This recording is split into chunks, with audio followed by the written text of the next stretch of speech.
नमस्कार, आप देख रहे हैं राजधानी न्यूज। मैं आप सभी के साथ कौशल परवीन। चलिए बढ़ते हैं आज की बड़ी खबरों की तरफ। बीमा अधिकारियों कर्मचारियों ने किया 18 मार्च को एक दिवसीय देशव्यापी हड़ताल। भारतीय जीवन बीमा निगम के कर्मचारियों व अधिकारियों ने भारतीय जीवन बीमा निगम को शेयर बाजार में सूचीबद्ध करने के निर्णय को तत्काल प्रभाव में रद्द कर LIC की IPO का विरोध, बीमा उद्योग में विदेशी निवेश 49 से बढ़ाकर 74% करने के प्रस्ताव को रद्द करने की मांग की है। भारतीय जीवन बीमा निगम ने अपने व्यवसाय को दुनिया के मानदंड के अनुरूप विकसित किया है, उसे बढ़ाया है। आज निगम के पास लगभग 40 करोड़ से ज्यादा अधिक बीमा धारक है। यह संख्या भारत और चीन की जनसंख्या के बाद तीसरी सबसे बड़ी संख्या है। फ्रंट ऑफ LIC यूनियंस के द्वारा एक दिवसीय राष्ट्रव्यापी हड़ताल का आह्वान किया गया है। इस हड़ताल में LIC के तमाम ट्रेड यूनियन, अखिल भारतीय बीमा कर्मचारी संघ, LIC class 1 officers federation, NFI, FWI सहित तमाम ट्रेड यूनियन शामिल है। आज हम लोग इस केंद्र सरकार से मांग कर रहे हैं कि LIC जैसे उत्कृष्ट वित्तीय संस्था जो इस देश में अपना 25% निवेश करती है इस देश के इंफ्रास्ट्रक्चर डेवलपमेंट में, साथ ही साथ इस देश की तमाम सार्वजनिक प्रतिष्ठानें और निजी बीमा कंपनियां और निजी कंपनियों में अपना निवेश कर चुकी है और तमाम सेक्टर्स में, चाहे वो शेयर मार्केट हो, मेजर इन्वेस्टर के रूप में जाना जाता है, ऐसे कंपनी का IPO लाने का केंद्र सरकार मन बना लिया है। इसमें एक चीज़ और समझना है कि IPO ऐसी कंपनी का लाया जाता है जिसको पूंजी की ज़रूरत पड़ती है। भारतीय जीवन बीमा निगम को कोई पूंजी की ज़रूरत नहीं है।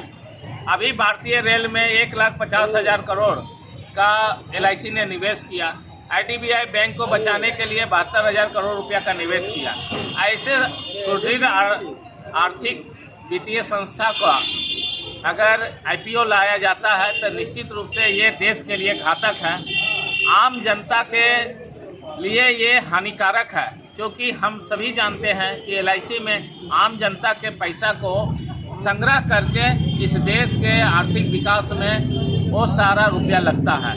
और केंद्र सरकार जो है LIC का IPO ला करके LIC के फायदे को, जो अभी तक देश के विकास में लग रहा था, उसे कॉर्पोरेट के हाथों में देना चाह रही है। इसलिए हम LIC के IPO का विरोध कर रहे हैं। अभी हमारे माननीय वित्त मंत्री के द्वारा बजट में बीमा क्षेत्र में प्रत्यक्ष विदेशी निवेश की सीमा को 49% से 74% करने का प्रावधान लाया है।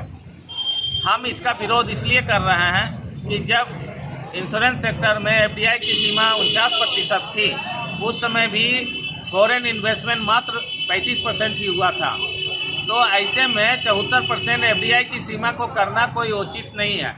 इसके पीछे सरकार का एक ही मंशा है कि किस प्रकार भारत के छोटे छोटे बचत को हम विदेशों के हाथों में पहुंचा दें, यहाँ के छोटे छोटे बचत को हम विदेशी कॉर्पोरेट के पास पहुंचा दें। इसलिए हम इसका भी विरोध करते हैं और सरकार के निजीकरण के नीति का भी विरोध करते हैं, जिसके तहत सार्वजनिक प्रतिष्ठानों को सरकार औने पौने दाम में बेतहाशा रूप से बेच रही है।